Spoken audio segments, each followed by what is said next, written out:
Olá, pessoal! Aqui quem fala é o Sérgio Santos e estamos aqui mais uma vez para o nosso quadro Evangelho, Consciência e Espiritualidade. O nosso objetivo é trazer as reflexões do Mestre Jesus para o nosso dia a dia na atualidade, conectando com estudos e pesquisas científicas. Então, para nós darmos início, vamos fazer a nossa prece de abertura. Deus, Pai de amor e bondade, gratidão pela oportunidade de aprendermos juntos em mais esse dia. Pedimos a presença dos Teus bons anjos para que nos guiem e iluminem e pedimos graças e bênçãos sobre este nosso mundo, que saibamos nos abrir para esses ensinamentos benditos, derramando a Tua luz aonde formos, que assim seja. Muito bem. Então, para nós darmos início, vamos fazer a leitura hoje do Evangelho de Lucas. E o tópico é o seguinte: Lucas, capítulo 8, versículo 13. As que estão sobre a rocha são os que, quando ouvem, recebem a palavra com alegria. Esses não têm raiz. São os que por um tempo creem, mas no tempo da prova, afastam-se. Firmeza da fé. A palavra pedra entre nós costuma simbolizar rigidez e impedimento. No entanto, convém não esquecer que Jesus, de vez em quando, a ela recorria para significar a firmeza. Pedro foi chamado pelo Mestre certa vez a rocha viva da fé.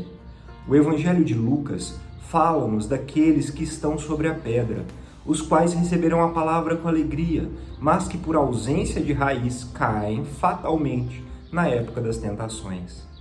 Não são poucos os que estranham essa promessa de tentações que, aliás, devem ser consideradas como experiências imprescindíveis.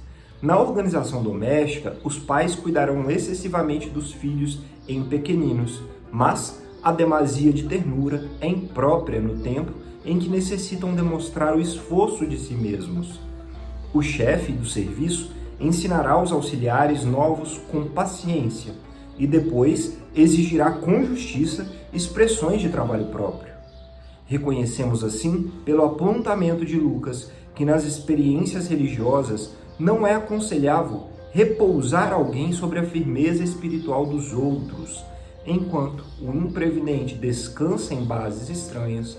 Provavelmente está tranquilo, mas, se não possui raízes de segurança em si mesmos, der-vir-se-á nas épocas difíceis, com a finalidade de procurar alicerces alheios. Tudo convida o homem ao trabalho de seu aperfeiçoamento e iluminação. Respeitemos a firmeza de fé onde ela existir, mas não olvidemos a edificação da nossa para a vitória estável. Que assim seja.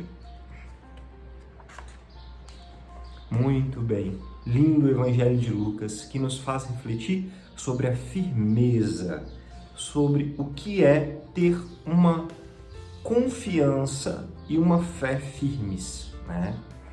Nós discutimos muito, depois dos ensinamentos de Kardec, que a nossa fé deve ser raciocinada. Isso quer dizer que nós vamos ter raízes profundas na nossa fé, porque nós não só acreditamos, como compreendemos no que devemos acreditar com treinamentos e atividades práticas do nosso dia a dia que vão nos mostrar essa segurança que vamos adquirindo em cada passo. Assim também nós precisamos ser em nossas vidas. Isso quer dizer que a gente deve buscar sempre confiar que nós temos a capacidade de fazer esforços para que nós sejamos melhores sem depender necessariamente do que o outro pensa, do que o outro acha, do que o outro vê. Tudo no final é um crescimento pessoal. Nós somos seres que vivemos em comunidade para o crescimento íntimo, porque é esse crescimento que nos leva à comunhão com Deus. É incrível como nesses ensinamentos Emmanuel nos dá aquelas diretrizes de comparação, exemplificando a criança, que pequenina precisa de mais cuidado, amparo e auxílio dos pais, mas que precisa também, aos poucos, ter a sua liberdade para crescimento, para que ela aprenda a ter confiança em si e saiba que ela é responsável e artífice da própria vida. Assim também um funcionário, que novo precisa de ser ensinado em todos os passos, mas depois de um tempo ele é responsável por si mesmo e por suas obras e ações e tem que apresentar resultados. Assim também nós somos, como filhos de Deus, na nossa fé. Nós nos embasamos nos ensinamentos de seres de luz, benditos que vêm nos guiar, mas Deus nos pede o crescimento e o desenvolvimento da nossa fé no Altíssimo e em nós mesmos, na nossa capacidade, na nossa autoestima, sabendo avaliar tanto as nossas fraquezas quanto as nossas potencialidades, para que sejamos, de fato, seres que têm um conhecimento, uma compreensão de si, de Deus, uma fé inabalável, com muita força e trabalho, né? Sabendo que nós ainda somos pequenos, mas que temos tudo que precisamos para crescer em nós mesmos. E com esse auxílio de mais alto, de livros e ensinamentos benditos como esses, nós temos a rota do crescimento. E, continuando essa reflexão, nós vamos ler o nosso livro amado, Jesus no Lar, ditado por Néio Lúcio e psicografado por Chico Xavier. E o tópico de hoje é o seguinte, tópico 39. O poder das trevas. Centralizando-se a palavra no estudo das tentações, contou Jesus sorridente. Um valoroso servidor do Pai movimentava-se galhardamente em populosa cidade de pecadores, com tamanho devotamento à fé e à caridade, que os espíritos do mal se impacientaram contemplando tanta abnegação e despreendimento. Depois de lhe armarem os mais perigosos laços, sem nenhum resultado, enviaram um representante ao gênio das trevas a fim de ouvi-lo a respeito. Um companheiro de consciência enegrecida recebeu a incumbência e partiu. O grande adversário escutou o caso atenciosamente e recomendou ao diabo menor que apresentasse sugestões. O subordinado falou com ênfase. Não poderíamos despojá-lo de todos os bens? Isso não, disse o perverso orientador. Para um servo dessa têmpera, a perda dos recursos materiais é uma libertação. Encontraria, assim, 1000 meios diferentes para aumentar as suas contribuições à humanidade. Então, castigar-lhe-emos a família, dispersando-a e constrangendo-lhe os filhos a enchê-lo de opróbrio e ingratidão, aventou o pequeno perturbador reticencioso. O perseguidor maior, no entanto, emitiu uma gargalhada franca e objetou. Não vês que, desse modo, se integraria facilmente com a família total que é a multidão? O embaixador, desapontado, acentuou. Será, talvez, conveniente lhe flagelemos o corpo, crivando-lo de feridas e aflições? Nada disso, acrescentou o gênio satânico. Ele acharia meios de afervorar-se na confiança e aproveitaria o ensejo para provocar a renovação íntima de muita gente, pelo exercício da paciência e da serenidade na dor. Movimentaremos a calúnia, então, a suspeita, o ódio gratuito dos outros contra ele, clamou o emissário. Para quê? Tornou o espírito das sombras. Transformar-se-ia num mártir, redentor de muitos, valer-se-ia de toda a perseguição para melhor engrandecer-se diante do céu. Exasperado agora, o demônio menor aduziu. Será, enfim, então, mais aconselhável que o assassinemos sem piedade? Que dizes? Redarguiu a inteligência perversa. A morte ser-lhe-ia a mais doce bênção por reconduzi-lo às claridades do paraíso. E vendo que o aprendiz vencido se calava humilde, o adversário maior fez um expressivo movimento de olhos e aconselhou loquazmente. Não sejas tolo. Volta e dize a esse homem que ele é um zero na criação, que não passa de mesquinho verme desconhecido. Impõe-lhe o conhecimento da própria pequenez, a fim de que jamais se engrandeça, e verás.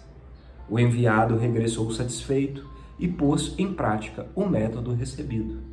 Rodeou o valente servidor com pensamento de desvalia acerca de sua pretendida insignificância e desfechou-lhe perguntas mentais como estas: como se atreve a admitir algum valor em tuas obras destinadas ao pó? Não te sentes simples joguete de paixões inferiores da carne? Não te envergonhas da animalidade que trazes no ser? Que pode um grão de areia perdido no deserto? Não te reconheces na posição de obscuro fragmento de lama? O valoroso colaborador interrompeu as atividades que lhe diziam respeito e, depois de escutar longamente as perigosas insinuações, olvidou que a oliveira frondosa começa no grelo frágil e deitou-se, desalentado, no leito do desânimo e da humilhação, para despertar somente na hora em que a morte lhe descortinava o infinito da vida. Silenciou Jesus, contemplando a noite calma. Simão Pedro pronunciou uma prece sentida e os apóstolos, em companhia dos demais, despediram-se nessa noite, cismarentos e espantadiços. Que assim seja. Eita! É assim mesmo, né? Nós sabemos que somos ainda pequenos trabalhadores, que ainda temos tanto para crescer e buscar melhorar e aprender com a espiritualidade superior. E às vezes, buscamos aí, com passos pequenos, fazer algo para o bem, para o nosso crescimento, para a comunidade, para o bem comum. Quantas e quantas vezes, nos exemplos citados pelo demônio maior, o ser que recebia as provações iria crescer mediante essas provações. Por quê? Toda vez que ele perdia algo de fora, ele se tornava mais forte. Tudo que era externo e não vinha da sua intimidade, da sua alma, da sua crença, da sua fé, o fazia crescer, mesmo mediante as ferramentas das dificuldades. Então, o diabo maior, no final, fala: você não compreende? Nós temos que fazê-lo acreditar que ele não é merecedor, que ele é pequeno demais, e fazer com que venha do íntimo dele, da fé dele, a ruína que o levará à inutilidade. Eita! E funcionou nessa história que Jesus contou. Esse servidor que tanto ajudou, que tanto trabalhou, quando recebeu perguntas e insinuações, questionando a sua validade, questionando o quão pequeno ele era para se achar digno de fazer algo em nome de Deus, o quão pequeno ele era como um grão de areia para continuar trabalhando e fazendo algo, que ele começou a ter fé e a acreditar que ele não valia nada, que ele era pequeno e que deveria se manter no chão. E é o que aconteceu na história. Ele se deitou e parou de fazer tudo, até que a morte do corpo físico veio arrebatar-lhe. E aí, quantas vezes nós fazemos isso ao longo da nossa vida? Quantas vezes nós alteramos a nossa crença, a nossa fé e nos deixamos contaminar pelo pessimismo, pela crença de que somos incapazes e insuficientes. Vamos conectar com o evangelho que nós lemos anteriormente? A fé, ela é algo responsável, por nosso crescimento e que deve ser raciocinada, ter raízes, ser forte, fincada. E isso só é possível com o autotrabalho, cada um por si mesmo, cada um fazendo o seu esforço, mesmo tendo o amparo e a ajuda de fora, de todos os ensinamentos. Mas nós somos responsáveis por nós mesmos. E aí, quando a gente pensa dessa forma, a gente evita cair nessas tentações de inutilidade, nessas histórias que os lados sombrios vêm soprar em nossos ouvidos de que nós não somos suficientes, que não somos capazes, que tudo é maior e melhor do que nós e do que nós temos capacidade de realizar. Jesus colocou uma pequena frase nessa história que resume bem o que fez esse irmão cair. Ele se esqueceu de que o grelho da videira nasce pequeno para depois frutificar e crescer. Nós somos esse pequeno broto ainda. Nós somos bebês espirituais. Mas nós temos que continuar o trabalho para chegarmos a um dia frutificar. Se nós duvidarmos da nossa força de continuar crescendo só porque nós ainda somos muito pequenos perto de tantas coisas gigantes e belas que existem ao nosso redor, nós nunca chegaremos lá. É um passo de cada vez, é fé em si, acreditar que você é capaz, apesar de todos os defeitos e problemas. Nós somos artífices da nossa própria caminhada, da nossa força. Nós temos o amparo de mais alto e somos amados, por isso podemos continuar e crescer, tá? Dentro deste contexto, nós trouxemos hoje um artigo científico cujo título é o seguinte: Dar sentido ao infortúnio, : merecimento, autoestima e padrões de autoderrota. E esse artigo científico foi publicado no journal ou na revista Journal of Personality and Social Psychology no ano de 2014, que quer dizer Revista de Personalidade e Psicologia Social. E os autores são o Mitchell Callan e o último autor, o Rael Dougherty, tá?